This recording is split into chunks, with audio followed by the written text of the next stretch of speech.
Welcome. Hey, chaps, what the hell are you doing? We're I was looking out the live. window. Sorry. Well, we're I not was seeing live, if but my we're wife was recording. home, and she is. I fixed her dinner, and Oh, so good job. yeah. All right. So, welcome back to another episode of TSP. Man, Today, this we're thing's here gonna with lag on me. Pam. I'm tired. Hold on.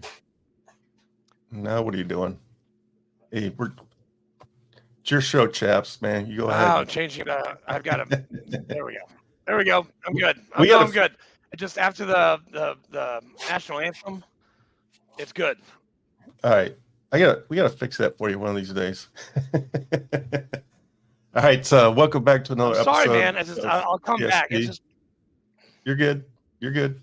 So today we're here with Pam. I met Pam at an event a couple of weeks ago. Single Tree Barbecue did us a solid and had a big old fundraiser. I met Pam, talked her yeah. into coming on the show, and she said she was super nervous. So that's what we're here for. We're here to make people nervous. Yeah, and to take away that nervousness at the same time. All right. As everybody knows, our show is to try to combat veteran suicide. Everybody knows the rally is 22 veterans every single day commit suicide. That number is not quite there. It's probably more than double that. But our goal is to get veteran stories, get them out there, and hopefully save a life in the meantime. And all of our contact information. If you guys are having dark thoughts or whatever, our contact information is down in the description. Please, please, please call us. We'll try to get you some help. If you happen to run across this handsome fella in his cookbook, there's a QR code in here. You can scan this QR code. It's got all my contact information in it. Matter of fact, I'm not going to mention any names, but a veteran reached out to me a week ago and said he was having anger issues, and he wanted to know of how we could help him. So I reached out to Chaps. He gave me some contact information. I turned around and gave it right back to him, and he was deeply thankful for that. So that makes me feel good because I remember looking that stuff up and giving it to you. I never heard anything, so that's good. Yeah. I've been super busy. We haven't actually done the show in like 2 weeks, man. We've been slacking, but we've been super hammered. Like my daughter just got married. My granddaughter's birthday's coming. There's a whole bunch of stuff, but we try to go every Sunday. But you gotta. That's it. $5. That's $5 right there. That's $5. When you own a business, it's on all the time. Yes. But this cookbook is a combination of recipes and TSP. There's a bunch of quotes in here, and all the proceeds go to the nonprofit Minutes Wisely. So if you haven't bought a book yet, please do, everybody. And it's awesome. It's got some really, really good recipes in there. The nonprofit sends veterans and first responders to sporting events. As a matter of fact, update, Chief Warrant Officer Hopper, him and his uncle, Navy veteran, we sent him to Detroit. They saw a football game up there, Detroit Lions versus Seattle Seahawks that actually lost that game. And then this past Sunday, I sent a Vietnam veteran and his daughter to the Detroit Lions game, which was freaking awesome. So this is what the show does, man. We generate money and we send veterans to sporting events. Question That's what we do. Oh, wait, I did see the picture. So you did get the check. So we're good to go. Or you're good to go. Hey, thanks for bringing that up. Welcome. Being fully transparent here, Charlie at Single Tree Barbecue, like I said, he did a fundraiser. That's where I met Pam. He wrote me a check last week, and it was for $2,500, which I was super stoked for. Thank you, Charlie. Thanks, Charlie. I hope you're having a fun time in Panama City right now, and I hope you're watching this. Yeah. Thanks for inviting us to, Charlie. Yeah. We like Panama. Listen, hey, I'll be in Panama City in March and in May. So, Fleek, you're coming with. We're going to go diving. We're going to go to Naval Special Activities Panama City. Right across the way is my buddy's dive shop, and we're going to go dive. I don't know about diving because I'll drown, but Why not? I'll go You're down in there and Navy. You I'll guys go are down there and supposed to spread the swim, word. right? Mm, Yeah, I can mm. swim. I could tread water for 15 minutes with my So clothes on. Yeah. Well, extra clothes. extra clothes, and then you make, It's you take your ridiculous. pants off and you make Yeah, you blow you blow it and Yeah. you make yeah. slap it on the water, make it I've had to floaty. do that stuff too, shipmates. Yeah, it's Ah, fun. All right, yes. I think that's all I got. Before we get started, I know, Chaps, you had some things to get out there. I had one announcement. October 21st, we're doing the Steam Fest in Murfreesboro at the Murfreesboro Airport. Steam is science, technology, engineering, Oh, something A, and then math. I can't remember what the A stands for. But one of our members, our VFW members, Navy, Lieutenant Commander Matthew Wiz Buckley, who we've had on this show before, he is bringing his L-39 jet. And Wow. he's the cream of the crop for Saturday. he's a Like solid dude. it's his thing, and he's going to be talking about no fallen heroes, and he's going to give rides in his jet, and it's going to be awesome.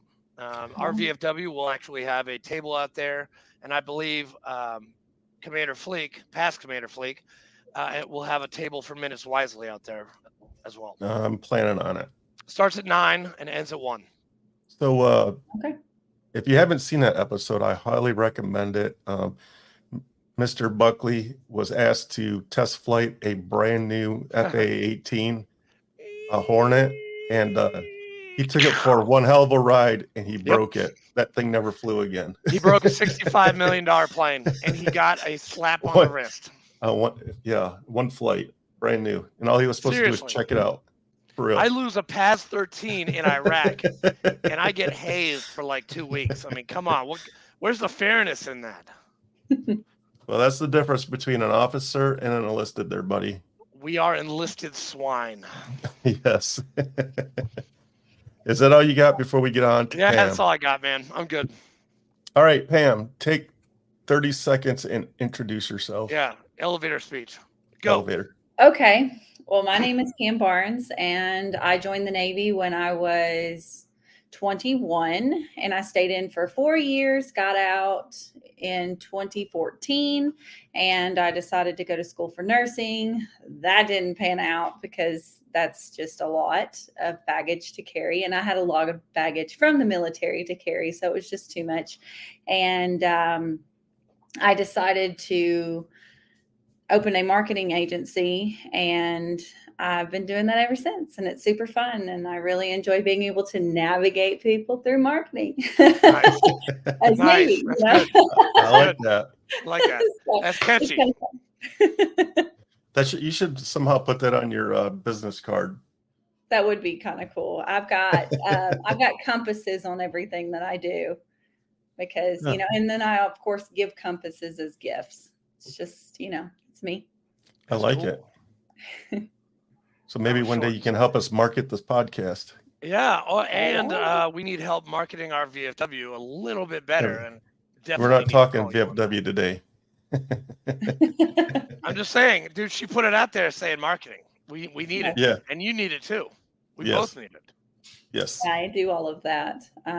There's websites are my bread and butter. They're my favorite. That's what I really dive into and do. But I can do some of the other stuff, like lead generating and sales funnels and email marketing. Graphic design, of course, is how I started. I love it so much. And then, of course, branding, because you can't have a really good graphic without really solid branding, brand voice. I could talk about that all day long, so we're not going to talk about that. But No, I love that. That's Well, music to my ears because you know that's what why? we're It here saves for. me money.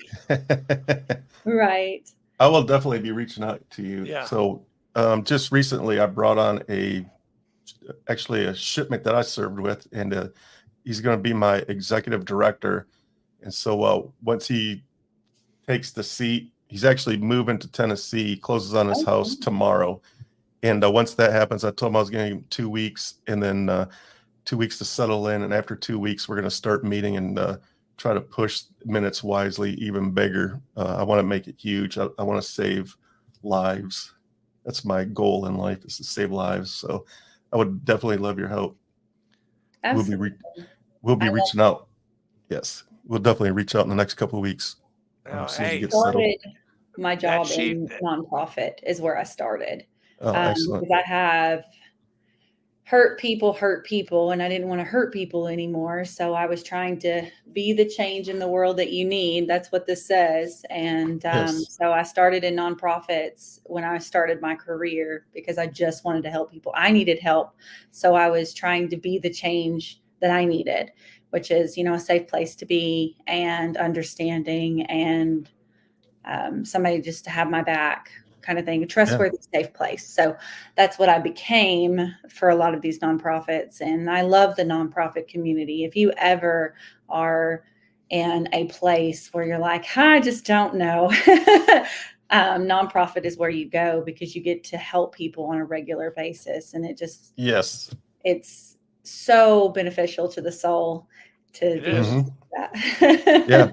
My favorite thing is after I send somebody to a game, when they send me photos of them and their guests, man, I get more joy out of that.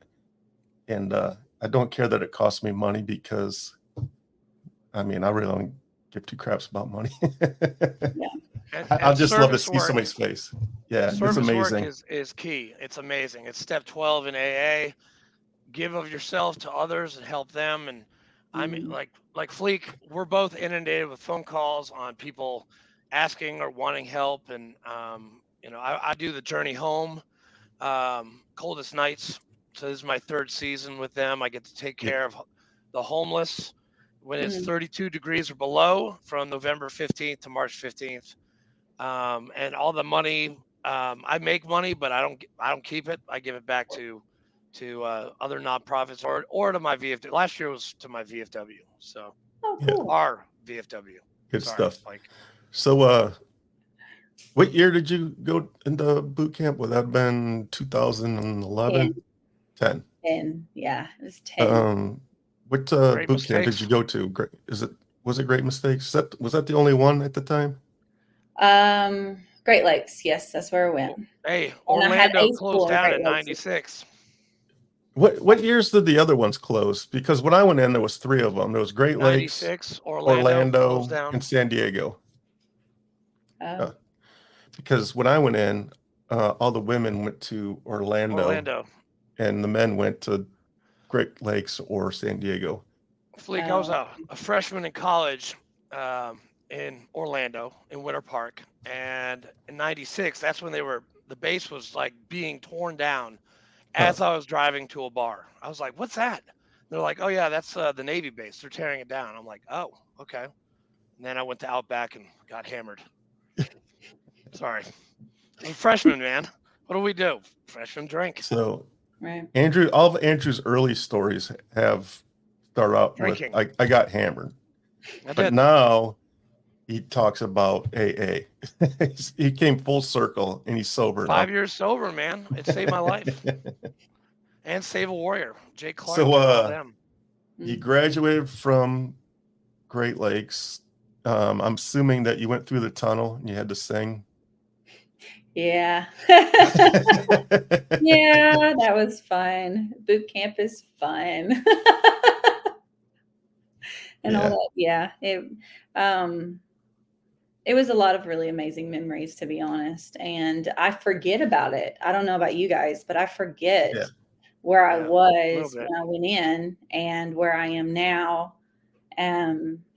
Whenever I go and I feel intimidated or feel like maybe I can't do this, I have other people remind me, well, you do realize you went through boot camp, right? And I'm like, oh, yeah. You do realize that you've done, but I don't know about you guys, but I don't feel like that's a big thing. You know what I mean? I don't feel like the military was a big thing in a lot of ways. Like it's not something that I'm like, oh, I triumphed that kind of thing. You know what I mean? Like I hurdled that. It's just more of that was part of my life, part of my journey. And now it's not. So.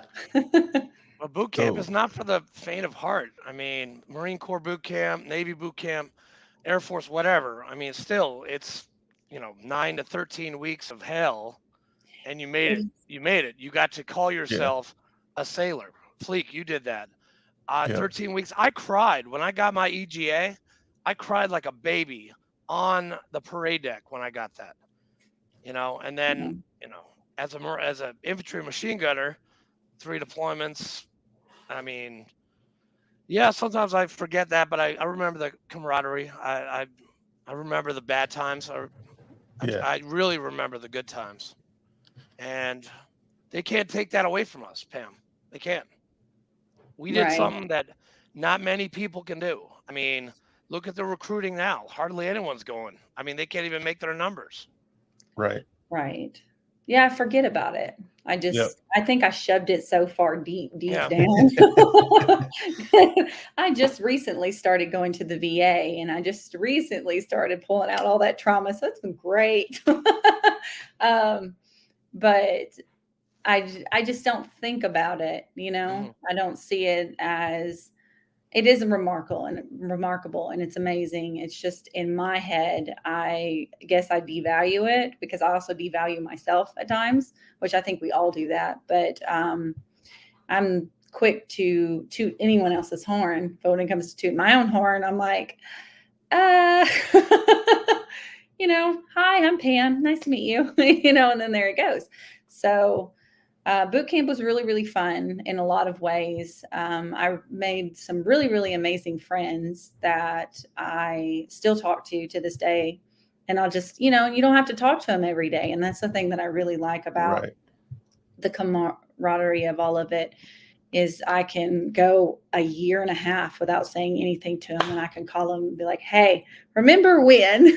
and then have a good laugh together. Or like, hey, I talked to one of my really, really good friends, and I know you have at least one of those from my last year in the military. And I called her and I was like, remember this? And then we went through, just so I could work through all that, because I'm just now going through all of that because I shoved it deep down. Yeah. But it's nice to have that and have somebody that understands. I don't go to the VFW. I went one time and I cried and I left. So I'm working on all of that, but we all have our own ways of coping with the whole process, because it is a very intense process. Boot camp is not easy. And the amount of stress that you put on your body. I went to drinking too. I drank a whole lot from probably 6 months after being in the military until, about a year or two after I got out, because it was one of those. And let's see. Yeah, I'll leave it there because you can ask more questions. Sorry. Are you from Middle Tennessee? I am. I was born and raised in a little town outside of Manchester, Tennessee. And I met my husband right before I joined. I don't even remember what happened, honestly, but I remember wanting to go to the recruiter's office, and I fell in love with the Navy. I wanted Air Force, but I didn't want those grades. I failed out of high school. I don't know about you guys, but I did too. I did high school. And, I passed. I went to college after. Yeah, I went to college after. Okay. Well, we didn't. Okay. Hey, but look at you. Hey, look at you guys now. You guys are so successful. It's amazing. Well, thank you. You're welcome. Again, it's the whole valuing thing. I'm working on that. But I met my husband, and I wanted to go to the recruiter's office, and I was 20. I hadn't turned 21 yet. And we were just talking and everything. Fell in love with the Navy. I had to work on my test scores to get those up where they needed to be, because my education just wasn't where it needed to be. And passed and signed up to leave. 8 months later, got married. It was a very fast year. It was a whole lot of change. Met my husband in March, got married in December, and left for boot camp in April. So 13 months. Yeah. Big bottle, a whole lot of change in 13 months. What was your MOS? Oh, I was a CS. I forgot to put that on there. My bad. You're good. Yeah, CS. And that is Culinary specialist, I think is what it was called. Yes. You're a chef. That Yeah. is so Did, awesome. did you go to A school for that? I did. My A where school was was that? only 6 months, and it was in Great Lakes. I've got some fun stories about that one. That was really fun. But I was in food industry, and I wanted to be a chef since I was like 16 years old. I was going to be a head chef and have my own restaurant. So I went in there in the military doing that because I'm like, this will be easy. Boy, did I know. I learned real quick. And I got bored too. But that's skipping ahead. And I did something else. After you graduated your A school, where did you go? Oh, I went to Washington State. I wanted to get as far away from Tennessee as possible. If they would have let me go to Hawaii or any of the other locations, I could have went, but I couldn't have brought my husband. So newlyweds and then moving clear across the country, the math just didn't add up very well. So we went to Washington State. Seattle? Yeah, Bremerton, Washington. Bremerton. Yep. Mm-hmm. Were you on a ship? Yes, I was on two. So which one was on first? John C. Stennis is which one I was on. That's an aircraft carrier, chaps. Oh, yeah. No, thank you. And yes. I had some very, very good poutine in Bremerton. My brother was actually a chef as well. You can't say poutine. That's a bad word. No, you can say poutine. Poutine is awesome. My brother he went to UW, and then he was a chef at Canlis in Seattle. He was a sous chef for 5 years before he died. But he was a very, very, very good chef. And I love Washington. Love it. It's amazing out there.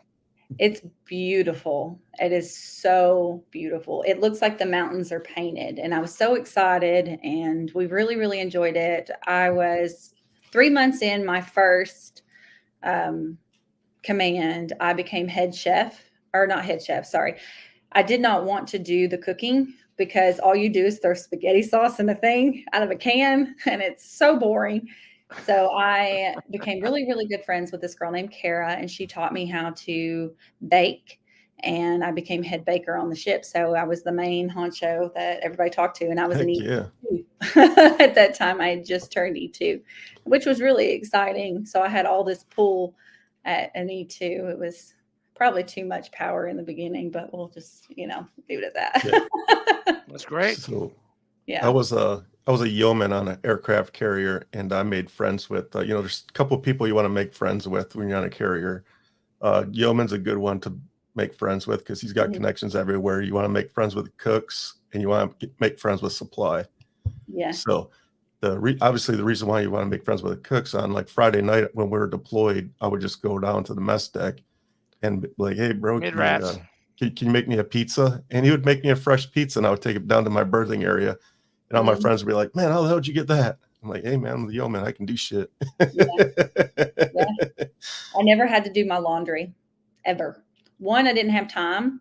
And two, I would always go take them cookies and cake and whatever they wanted. And I never did my laundry. Yeah, you got a barter for sure. Yes. Yeah. Well, I mean, I folded it, but I never had to wash it. Yep. You a shellback? Yeah. Huh? Are you a shellback? I guess. Did you cross the equator? Yes. It was so long ago. I don't remember. Hey, so I will never forget kissing King Neptune's wife, who's another dude, by the way. And he was dressed You loved up. it. I loved it. It was USS Kearsarge 2007. It was in the Mediterranean. Actually, it was below Africa when we got the shellback, but I'm glad you're a shellback. That's great. Where did you sail to on the carrier? Do you remember that?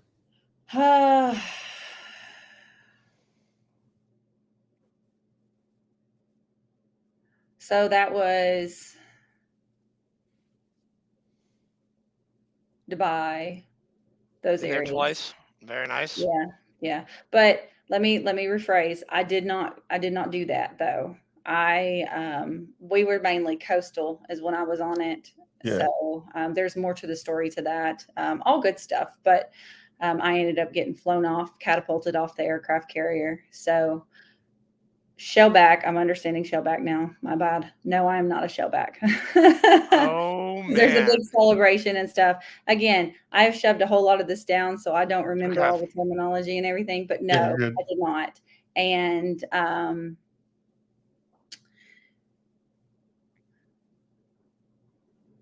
sorry, I'm having a moment. I'm gonna start crying. Let me. You're good. Take your time, man. Yeah, take your time. But anyways, so yeah. Any other questions? My bad. No, you're good. You told me that when I met you that you get emotional. So I mean, if you ever need a break, just let me know. Yeah. I do, and I'm nervous, so I didn't remember the terminology, and I No, apologize. you're good. No.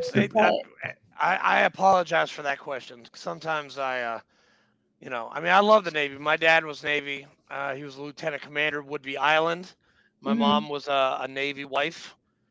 They were there for 2 years. He was a psychiatrist. He was a base psychiatrist back in 67, 68, something like that. And he painted this huge picture of the Navy, and I loved it. It just, I don't know. I didn't go Navy. I went Marine Corps instead. So, but I have the utmost respect for my fellow sailors and shipmates. oh, thank you.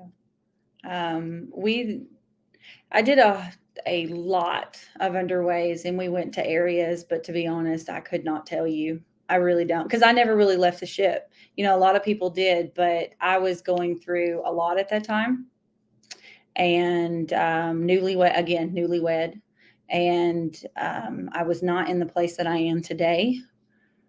And you know, we all go in. I remember when I went in, I was so excited, you know, and I was like, I'm going to be doing something super great, and helping people is my big passion. I love helping people. I'm a little bit more of a giver, and if I could work for free, I would work for free 110%. You just can't make a living that way unless you have a nonprofit, and I just do not have the heart for a nonprofit, because I think I would be crying every other day, and I would have to have a support system for my nonprofit. But anyways, so I remember getting really excited and all of this, and I had all these big dreams and plans that I was going to do 20 years. And the first boot camp was fine. I actually excelled in boot camp. I was one of the top in my class in grades and in endurance. I was an endurance junkie back then. And it was really, really exciting to be like the third fastest person. And I could bust out more crunches and push-ups than most people could. Because I started working out. I don't know if you guys did, but I started working out 6 months to a year. Well, no, it wasn't a year. As soon as I decided to join the Navy, I started working out. So again, there was 13 months from when I went into boot camp versus. So I took it very, very seriously. I was hardcore. This is what I was going to do for the rest of my life. And I got in. First command was great. Everything was great. And then it was just the stress. I don't know what happened, but I changed. And so we did several underways. I don't know if you were on an aircraft carrier, right? You're I gone was on a LHD 3. Yeah, LSD, they're gone all the time. You're gone all the time. So they tell you that you're going to be out for, again, I'm trying not to cry, for a year and a half in a deployment. Well, sorry, a year or so in a deployment, but they don't talk about the underways, or they didn't do that to me. So I calculated it. And out of 3 years, my first 3 years, I was only going to be home 8 months. Because you're calculating the 2 weeks out, 3 days out, 3 months out. You know what I mean? Like you're gone all the time. So I was gone. I was deployed 3 times. I was only home for maybe a year. Yeah. At Camp Lejeune. Yeah. And how long were you in? 4 years, same as you. Yeah. 05 was Karma, Iraq, Ramadi, Iraq in 2006, and then the USS Kearsarge. And then you add up that time that I was actually home, it's probably 11 months I was home. Yeah. All the other time I was either training or deployed. I mean, it was the deployment tempo before 2008 was pretty rough. Yeah, it is. It's a lot.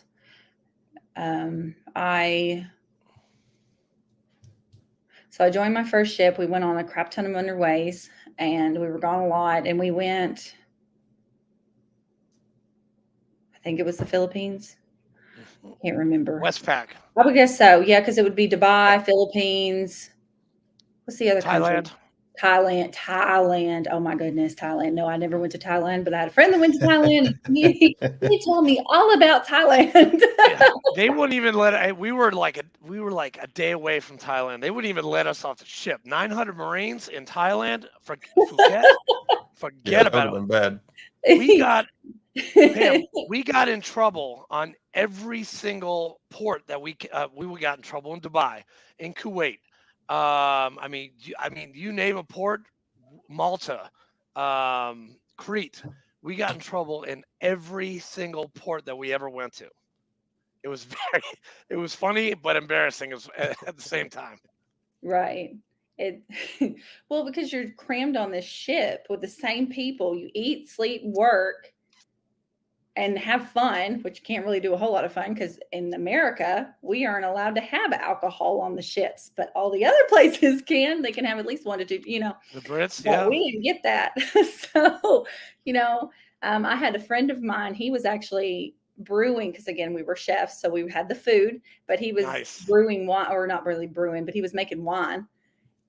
Awesome. Yeah, so I did have a glass of wine while I was on my first really long underway with. Wow, that's cool. That's really that's really cool. Wow. Yeah, it wasn't very good. And I don't think it did much because it didn't brew very long. But we got creative. I knew another girl, she got so stressed out and she worked night shift and she was drinking the flavoring, like the lemon flavoring and the vanilla flavoring. It's alcohol. So she was drinking that. Wow. So it's like. That's hardcore, man. It's hardcore. But again, when you're stressed and you got everything going on and you don't get an escape. So of course, when you hit a port, everybody goes freaking buck wild. And you hear so many stories of people getting left behind. And of course, if you get arrested there, they may not come get you if they have to go, or they will. Yeah. And then, it's a lot. So we had 3 guys get arrested in Dubai. Yep. Yeah. And they were in jail for 8 months before President Bush had to get them out. Yeah. Because they said a bad word to a royal and she made an arrest and they were gone. We didn't see them at least until 2008. The hell with that. Yeah, and I think you get a dishonorable discharge if you. They did. All 3 of them got. All 3 of them got big chicken dinners. The big chicken dinner. Yeah. BCD, baby, BCD. Yeah, I think it was the stress of all of that. So I don't know about you guys. When I got out of boot camp, this is actually a really funny story. They told you that you can't kiss in uniform. And of course, I had a newlywed husband, and you have to be really professional and all this other stuff. Well, it hit me really hard, and I didn't realize how hard it hit, but I wouldn't let anybody touch me. So my husband's on this side and my brother's on this side in the back seat, and I'm over here like this. And they're like acting like they're going to touch me. I've got a picture of it because I just graduated and got out. And I'm like, oh my gosh. And then that night, because they say you can't get in trouble or they'll put you right back in boot camp. So that night, my dad, he went over and he thought it was a turn lane, but it like dropped off. In Chicago, they have like just concrete blocks that you can get on, but it drops off on the other side. So he's in the car and he's driving thinking it's a turn lane. Well, he drops the car. I hit the floorboard of the car because I'm like, I am not. If you get a ticket and the cop sees me and I'm doing something bad, even though I wasn't doing anything bad at all, but I'm just like, I'm not going back. So I hit the floorboard and just kind of like, oh my goodness. But you don't realize how much that hits you until something like that happens. And, that was literally 3 hours after I got out of boot camp. And then I did not help my parents move the car because they had to pull the car off because like a wheel was hanging off. Yeah, no, I just sat in the car. Like, you just got to pull my weight. I lost like 20 pounds, so you can pull me. It'll be fine. So we still tell that story to this day because it's the threatening, there's so much threatening in it that I was just paranoid to do anything. And I now have paranoia. I never had it before, but I have it now because it's just go and go and go and do and don't do that, or you go, So I don't know. I never really drank and drove in the military. I would always have somebody drive me, or I'd Uber. Uber was really big in Washington, so that was awesome. We didn't have Uber at Camp Lejeune in 2005. Well, it was a little later, and they had that. And also, the cool thing, I don't know if any of the listeners or you guys had been in Washington and Seattle and stuff. So you can take the ferry from Bremerton and go right over. You don't have to drive.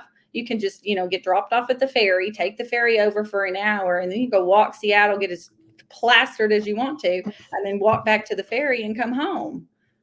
So you're not having to do as much. When I was in, not only did I not have Uber, cell phones weren't even invented yet.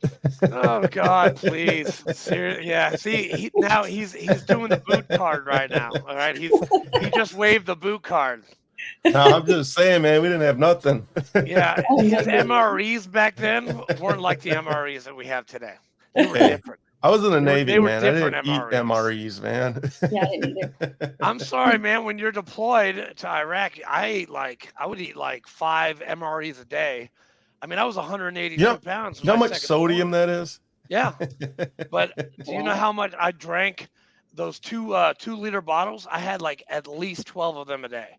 Like my urine was extremely clear in Iraq. Well, it was amazing. Because it was 5,000 degrees there. Yeah. 127 in July. And that's not even the hottest part of the month. And I took a picture of that temperature gauge. August is way hotter. August is like 130, 135. Well, the aircraft carrier is air conditioned, buddy. Oh yeah, well, but hey, Fleek, but I'm also on the ground shooting people, so Yeah, I mean, there's that too. Yeah. Oh my goodness. I'm just kidding, Fleek. I'm just kidding. You are a great yeoman. So yeah, we had air conditioning, but we didn't have hot water. So every time I took a shower, it was ice cold. Oh, you didn't have hot water? Like when we were underway, we hardly ever had hot water. Freezing ass water. It was crazy. Well, I think because I was in the bakery.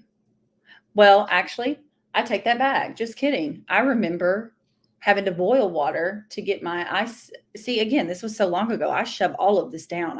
I couldn't even tell you.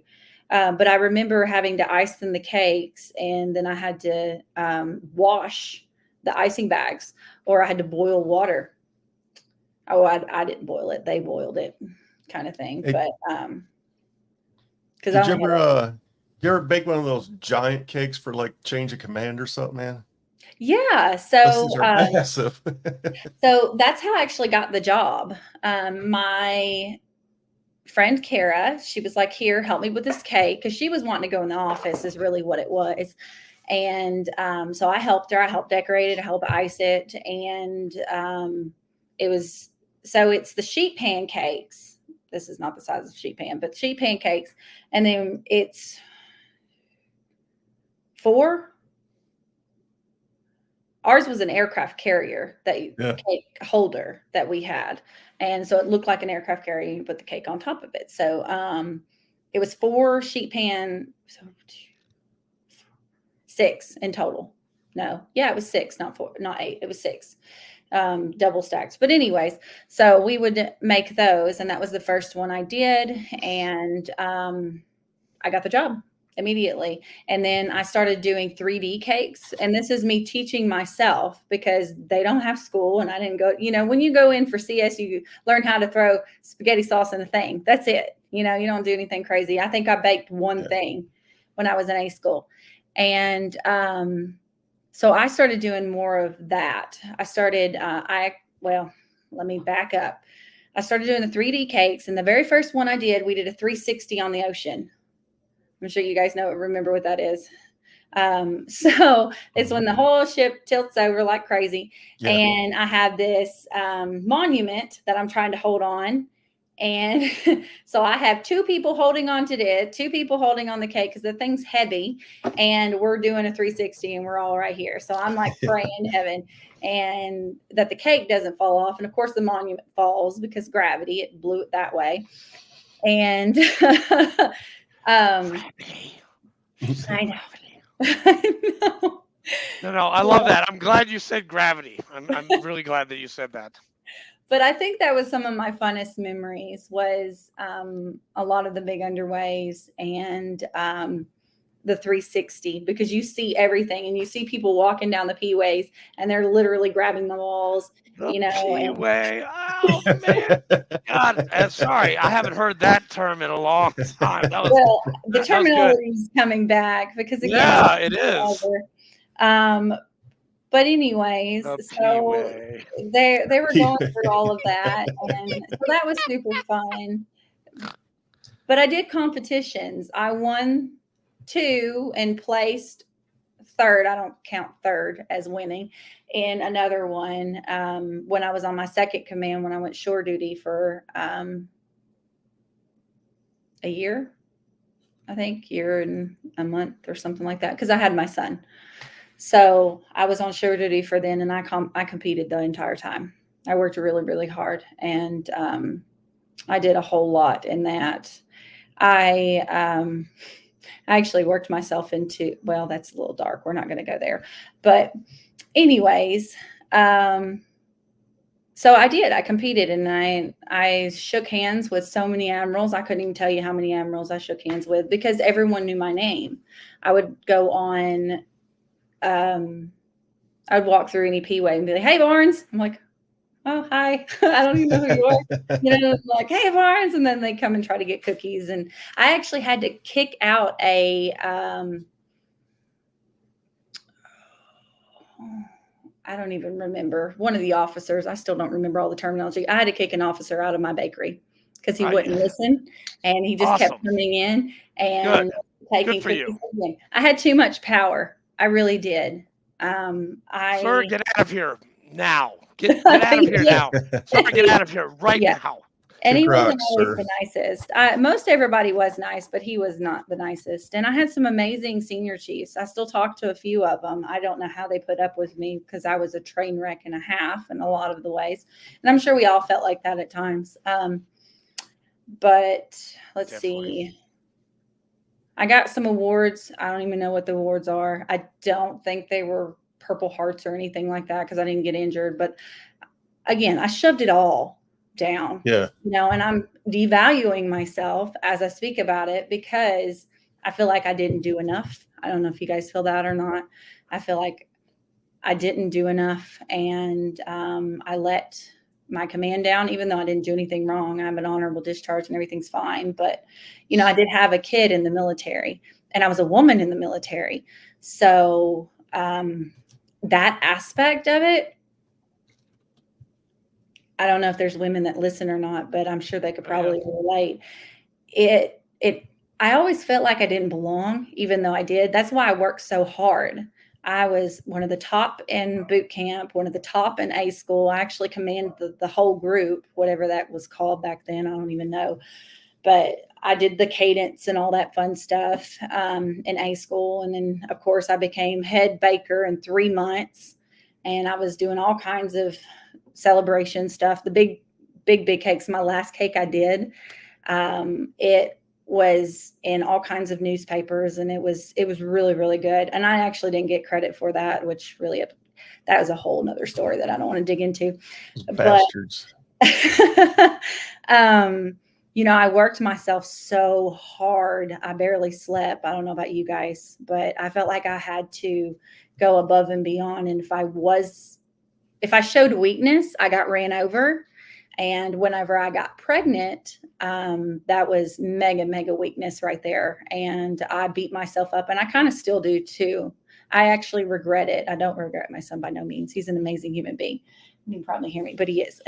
But having a kid in the military, it was the worst decision I could have ever made. And I didn't do it again. And one and done was that in the military. And I didn't actually get pregnant with my second one until I was 27. So that was a big gap because I just. How many children do you have? 2? Oh, I have two. How old are they? 7 and 7 and 12. Yeah. 7 and 12. They're listening. Yeah. Okay. Yes. Go ahead. I know I'm a mom always. I can't shut it off, guys. I'm sorry. It's all good. No, it's you're Pam. You are worthy of being a veteran. You're worthy of. You did a lot of great stuff, and you are not devaluing anything. Okay, because what you did was great. You served our military, and you came out with an honorable discharge. You cannot devalue that whatsoever. And I'm just Exactly. here to reassure you. Me and Fleek are both here to reassure you that you did a great job. I mean, let me tell you a story. I had a horrible first year, a really good second year, and a really good third year. I got injured my second deployment. They put me on desk duty my third deployment, and you know what? I was like, I had 3 deployments, I'm out, and I Mhm. did.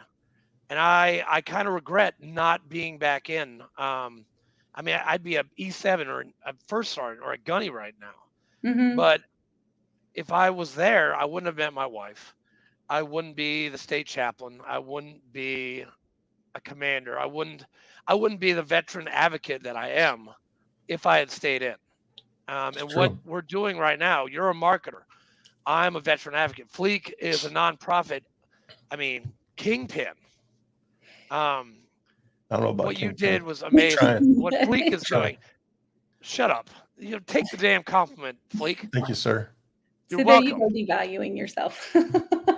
Always. Yeah, we are we are from Shakespeare's play, we few, we Uh, happy few, we band of brothers and sisters. That's what we are. And that's from Henry V, because I just watched that movie the other day, and I love he's that getting movie, by the deep. way. I'm getting very well, come on. I was a classical studies major in college. Of course I'm getting deep. Man, I had to write a 5-page paper about myself the other day. I Oh, got that's awesome. really deep with that. And So I don't write about myself. Like Pam, I don't like doing that, but I had to. It was a homework assignment for something that I'm getting into. I can't really talk about it right now. Mm. Um, but I had to write an autobiography about myself and my spiritual journey, and I just didn't like it. And it took me like 3 days to do, and it was like 3,000 words, and you know, I didn't like it. But you know what? It's okay. I got it done. And we have to, sometimes we don't like doing the stuff we do. But if we stay consistent, we will move on and we will get better. And that's what Epictetus says, to be consistent with all the stuff you do. And it sounds like you're already doing that. I'm working on it. I'm And working that's on okay. it. It's progress, not perfection. Right. Yeah, I was really nervous to come and speak and talk because again, I just recently started being a veteran. Really, I didn't. Last year was the very first year I ever celebrated it, and so I got out in 14. So now 20. with that, you should celebrate that shit every day. Every day. I Every day. didn't, and I went to a VA thing, and I was like, "Well, I don't belong here. Why am I here?" Because I don't Oh yeah. have battle wounds. I don't have I battle don't have battle stories. wounds either. Doesn't matter. You took that Yeah. oath. We You were all there. we all took that oath. Yeah, Yeah. All of it. I will defend the Hey, I will I go defend the to country. Lowe's over Home Depot just so I can have my own parking spot. that's pretty cool. Well, I have a disability sticker, Wow. so I have a parking So lot the everywhere truth now. comes out, past Commander Fleek. Yeah, I love Lowe's and what they do for veterans. I do too. Yeah, me too. Have you ever been there at Memorial Day? They Mm-mm. they block off they have 4 spots for veterans. It says veteran parking only. On Memorial Day, they rope it off and they put a POW flag on a chair and American flag. Man, it's done up right. It's amazing. And it's outside the entire weekend. Yeah, I like that. Some of the places that I worked after I got out of the military, I did that because it's very, very important. And I knew a few people while I was in the military that we lost, and it was not a fun experience. Of course, we all deal with that. But yeah, I always try to help in any way I can with that way. Because again, I'm also a helper. And I think the military, actually, I know the military turned me into a people pleaser. When I tell people that I was in the military, some of them don't believe it at all because I don't have that tough persona anymore. It broke me. I don't know about you guys, but when I got out,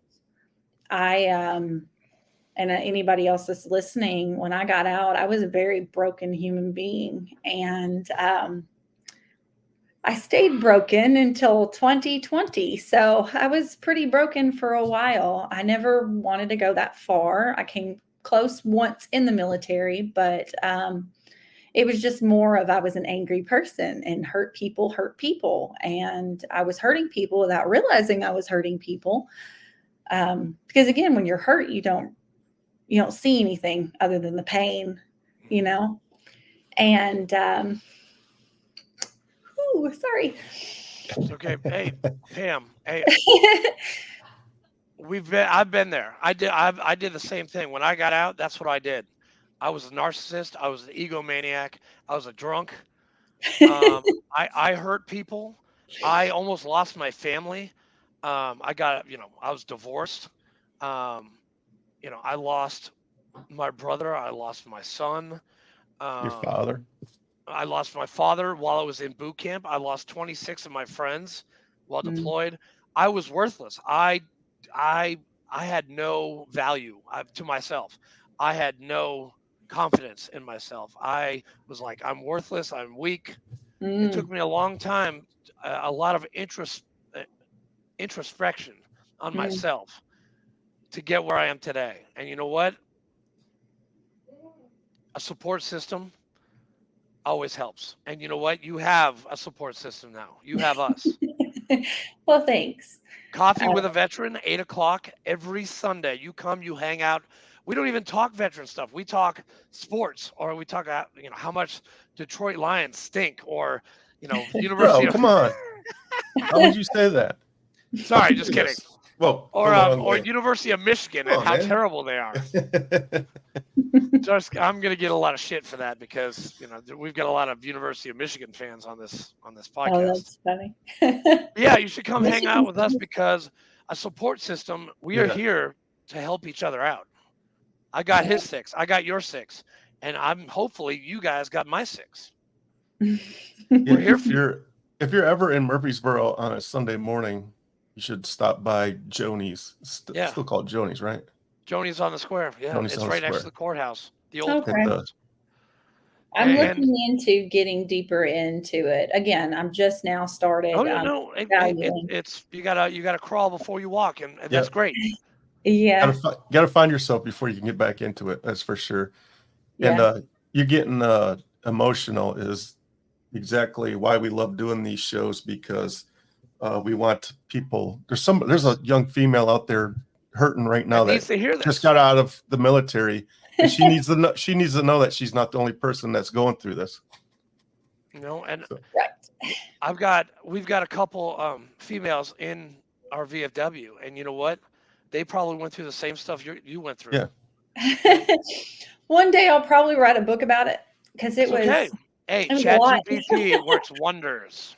Just to get it out, Just get it out. Just get it out because it's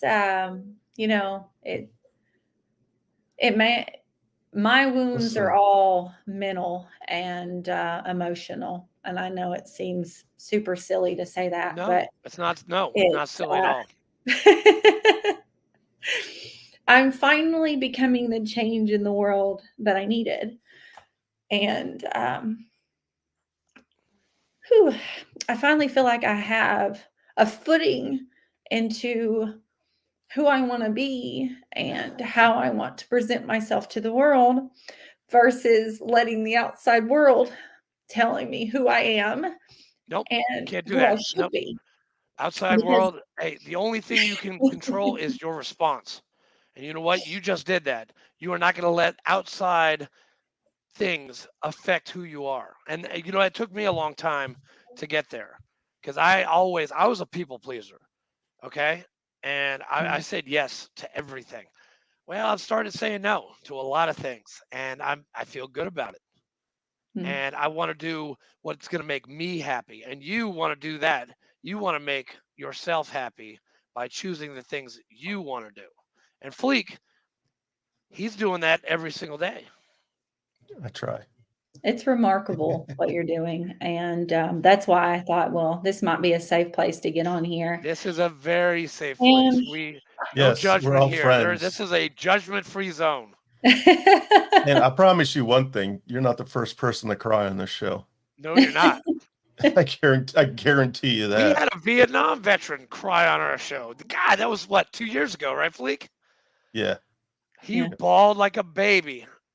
I mean, it was, Mhm. but it's, that crying, that Again, feeling. it's therapeutic. That's what I said before we even started talking to you. It's therapeutic. It is. It's therapeutic cathartic for you. It's therapeutic for you. It's therapeutic to us, and it's therapeutic to. I guarantee you, there's a woman out there that's going to hear your story, and it's going to be therapeutic to her. Yeah. Right. And that's what we do. We save lives. Somebody out there is going to hear your story, and they're about to jump off a bridge or something, and I'm like, oh, wait a second, I'm not the only one that's out here. I swear to God, I say that in jest, but it really does happen.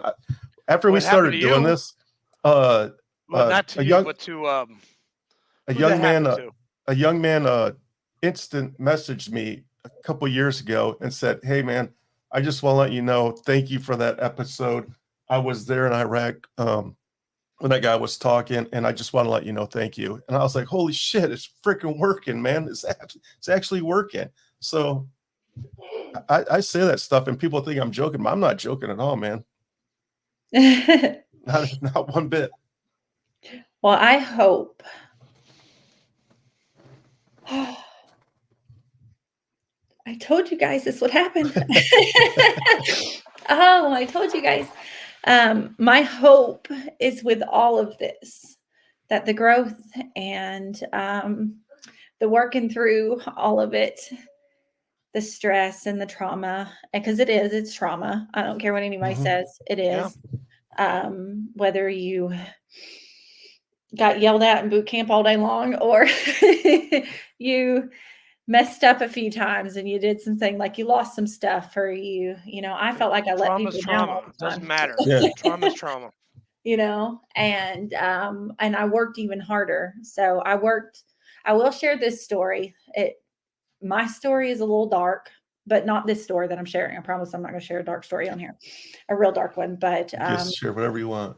when I joined the military, I felt so excited, as I said before, and I worked really hard. And I went in my first command. It just wasn't what I thought it was going to be. The command was amazing, but the military aspect, I felt like my dreams got crushed because it's not what it's advertised, which we all know this. It's not, Yeah. and It's not a rose garden. it's not, No. which I knew it wasn't going to be a rose garden, but I did not realize that it was going to affect me the way that it did. And when it affected me the way that it did, I started beating myself up because I'm like, this is my 20-year dream. I have to shove through.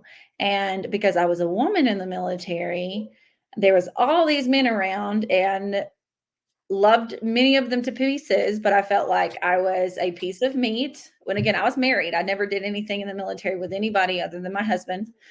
But I felt like I was looked at like a piece of meat. I wasn't respected at all.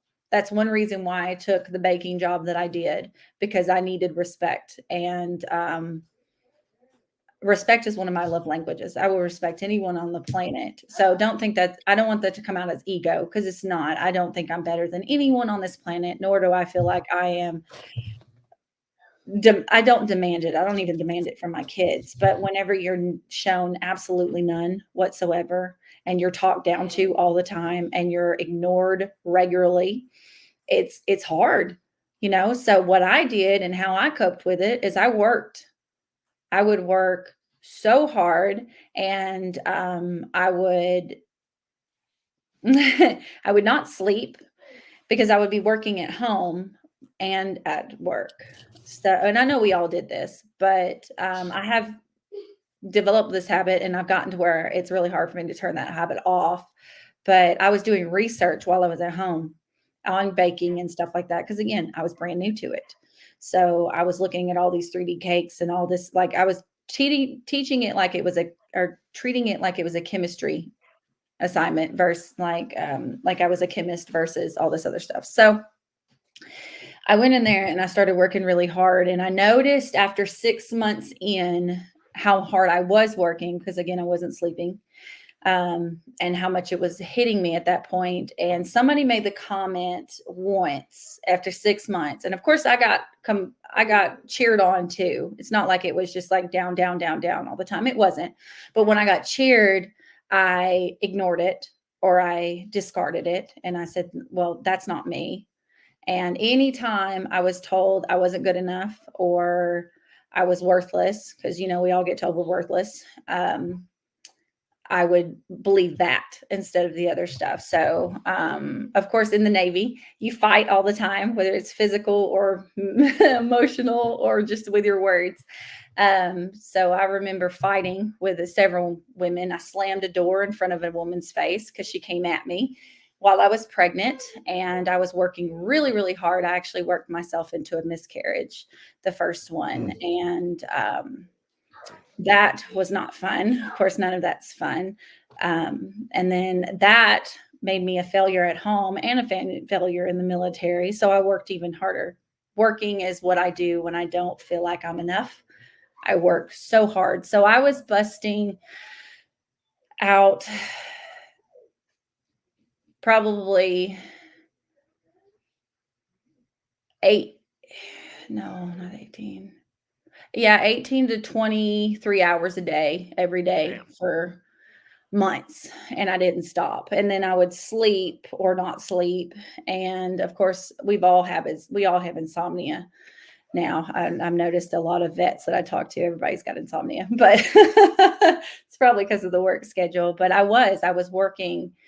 And they're like, well, you're home, or I'd leave at 2:00 and I'd go home and I'd start baking and doing all kinds of stuff to make sure that everything was right and perfect and wonderful. And of course it never was, because I was a baker in the military. I wasn't getting shot in Iraq, and I wasn't, on the top of the aircraft carrier and helping, anyone and everyone's job was better than mine, like more hardcore than mine. Let me say it that way. No, every job is essential. Of course. From the lowest of the pogues to the highest of SF operators. I mean, we all took an oath to defend this country, and you did amazing baking. Fleek was an amazing yeoman. Whatever yeomans do, I have no idea what yeomans do. Paperwork. Do everything. Yeomans do paperwork. He did really good job at that. I scored a 54 on my ASVAB. Okay, all I wanted was to be infantry, and I went to college. I was 26 when I went to boot camp. I was the oldest, dumbest, smart kid that Paris Island had ever seen. And they got me. They called me old man every single day. Old man. Hey, old man Farr, come here. He has an interesting story. He had a bachelor's degree before he left. He could have been an officer. He didn't. I could have been. His mom hung out with Tipper Gore. This guy comes. Went to school. I would say went to school with Tipper Gore. I'll say it. He's privileged. Yeah, dad was a doctor, mom was a lawyer. Yeah, I had a nice upbringing. Yes, dad was, a lieutenant. He wore a bow tie to school every day. No, I wore no bow ties. I wore single. I Windsor, a single Windsor and a jacket. I went to boarding school, and then I went to a small private college. And you know what? I didn't go be a doctor. I didn't go be a lawyer. I was like, I'm going to go serve my country, and I could have gone in 2001. Didn't, because my mom didn't want me to go. So I waited 3 years, and then I went in 2004. And then I got out in 2008. And I got a Purple Heart in 2006. And I saw a lot of bad shit.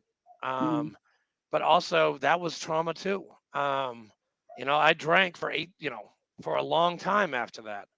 And I wasn't happy with myself. And I wasn't happy with I couldn't love it. I couldn't love myself, and I damn well couldn't love anybody else.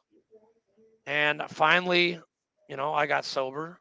I met the girl of my dreams who is next door doing homework for her MBA. We got married 5 years ago, and I have a house. I can actually save money instead of wasting it on booze. I mean, I had to make the changes. I had to, because if I Yeah. didn't, I was gonna falter and die or something, or go to jail forever. I've got 2 DUIs under my belt too. Mm-mm-mm. Yeah. I Listen, mean, boys and girls, don't do that. now the second one wasn't as bad as the first one. I'll tell you that, boys They're all and bad. girls. The first one was 10 grand. The second one, not so much, but still 18 months of Veterans Treatment Court. I mean, it was fun. It was great. And I graduated early, but I don't put that on anyone. Like, don't drink and drive. Yeah. Know your limit. Get an Uber, because Yeah, back so easy then. to get a ride these days. Well, hey, if you need a ride, I'm your designated driver forever. So I have a question for you, Pam. Outside of your family, your son, what's the best thing that you got out of the military?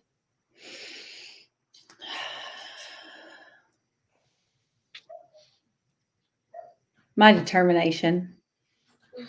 You cannot tell me no. You cannot. Well, in sales, yes, but I'd like to work for free.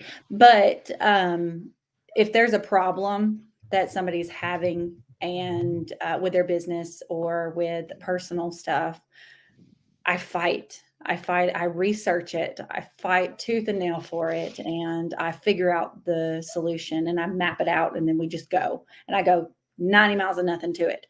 And again, that's from the work ethic that I developed in that. And yes, it's exhausting, but at the same time, if people know if something needs to get done, you contact me. People know that I am everywhere in marketing. I am all over the place, and I help anyone and everyone in need. And I don't stop. I don't know how to stop. I don't know about you guys, but I have no idea how to stop. And I don't necessarily want to either. Fleek, that sounds kind of familiar, doesn't it? Yeah.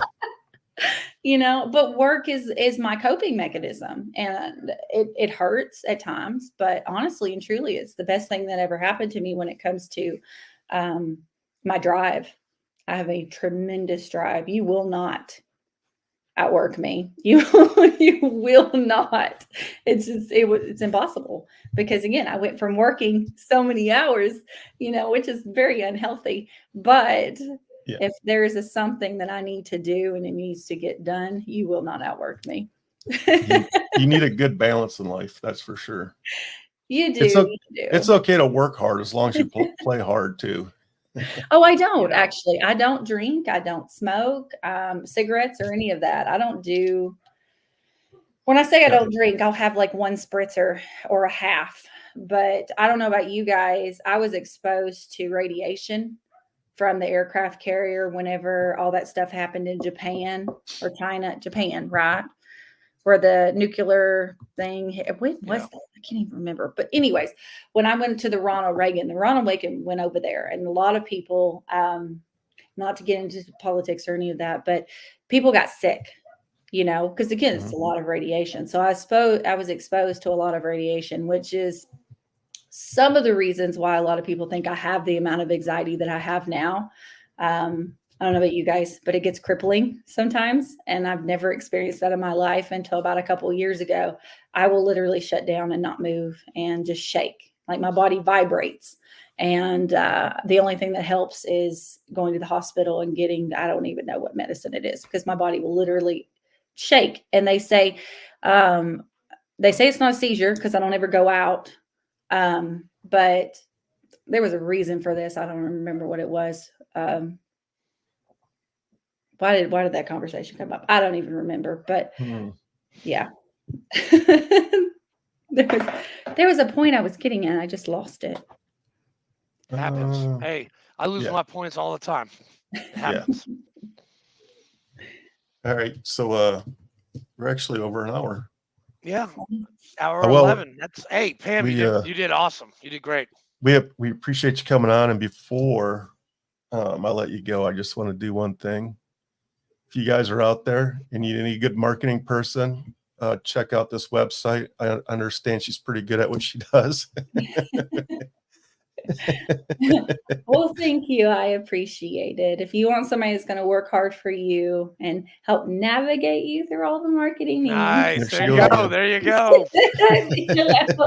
But I hope this helps somebody.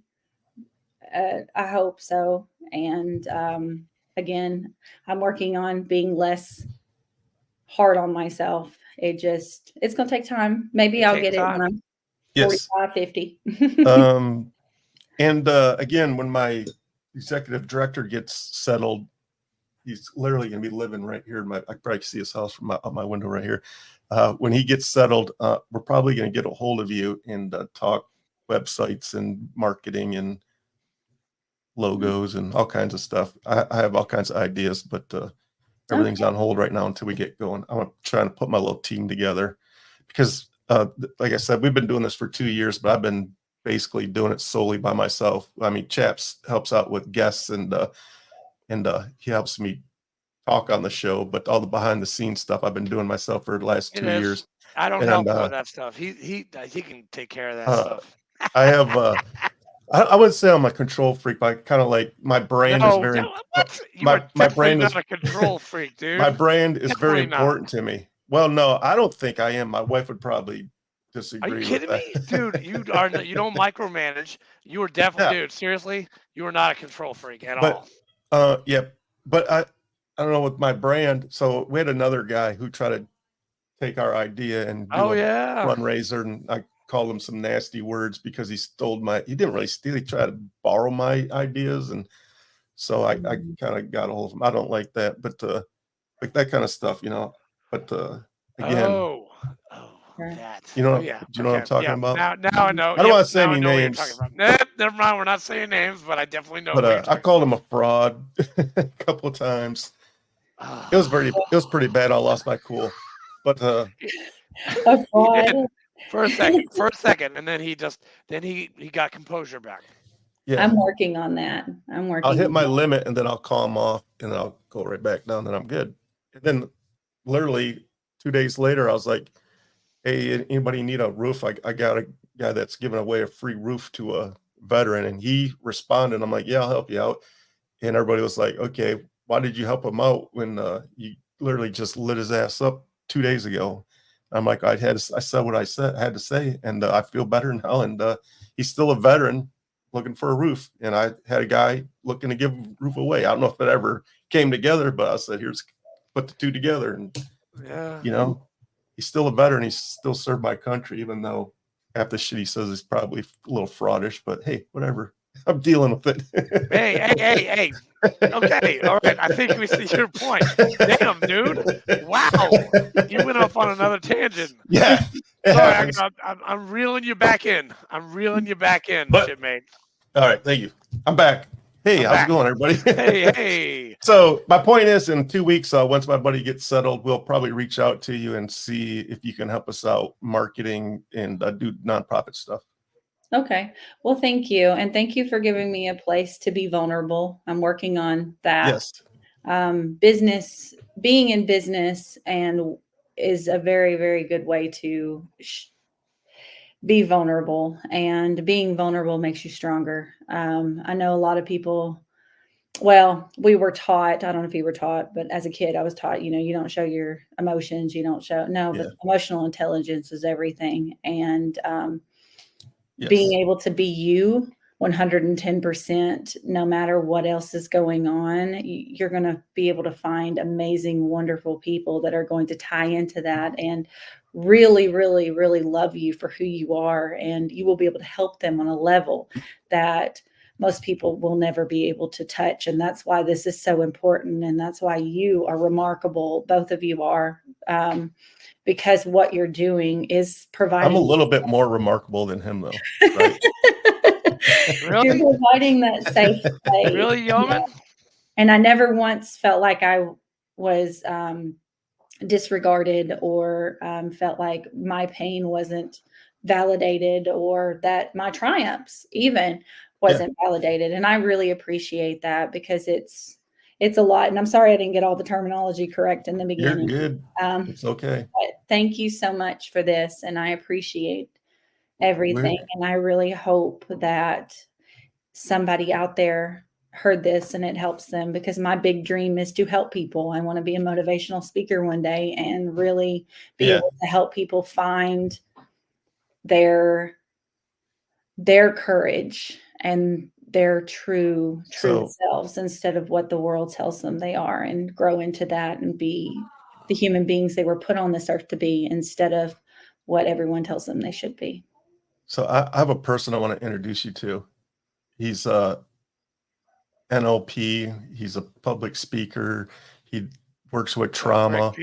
His name is Greg Pease. He's a phenomenal human being. I think you two would hit it off very well, and I think you could both help each other. That would be amazing. I would love that. And I would love to get in touch with the VFW. If I have somebody there that I know, I know. That's what I was like. Then it would be a little easier. And now that I've told my story to somebody that's there, they're going to know that I feel like maybe I would feel more welcomed, and I would feel like I belong. Yeah, of course. Versus, we got the Episcopal Church. I appreciate we welcome everybody. I appreciate it greatly. And please email me with any questions I have with anything. Pam, are you on Facebook? I am. Okay. Pam Barnes. Well, Pamela Barnes, Pamela. Oh, there you are. And I've got like a really fun picture with a pin that I have, because I can be quite funny and unique and different in a good way, but the anxiety is. Oh, you're friends with Mr. Grady Payne. Yeah. Grady's son is in the Navy. I think you guys might have talked about that at the 9/11 celebration. We did. We must. Grady's a good dude. I'm in Chamber. I used to be in Chamber of Commerce with him. It's a good dude. Okay. I just joined it. Did you up here in Murfreesboro? Mm-hmm. I did. With what's her name? Kelly Beam. Yeah, of course. Yeah, her daughter goes to Blackman High School. I see her every once in a while. Yeah. Yes. All right. Well, excellent. We'll get you busy. Oh, awesome. Thank you. Helping vets. I guarantee you it's very rewarding. Very. Very, very rewarding. Well, although my tickets for this Sunday, full disclosure, a veteran is not going to this game Sunday. I'm going to be in Detroit. I was going to go to the game, but I did a little horse trading with my daughter. My daughter is going to get my tickets from the nonprofit, and in lieu of the tickets, I get my granddaughter for the day. She's going to be 1 year old. So, yes, that's awesome, man. So, my daughter gets to go see the Detroit Lions, and I get to hang out with my granddaughter that I hardly ever get to see because she lives up in Detroit. So, that's really exciting. Trade.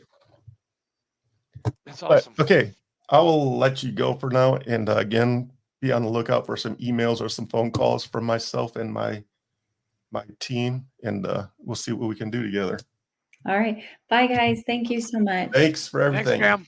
Stick around for 1 second. I want to make sure you're recording uploads, but everybody that's listening, watching, thank you for joining in, and I hope you enjoyed this episode.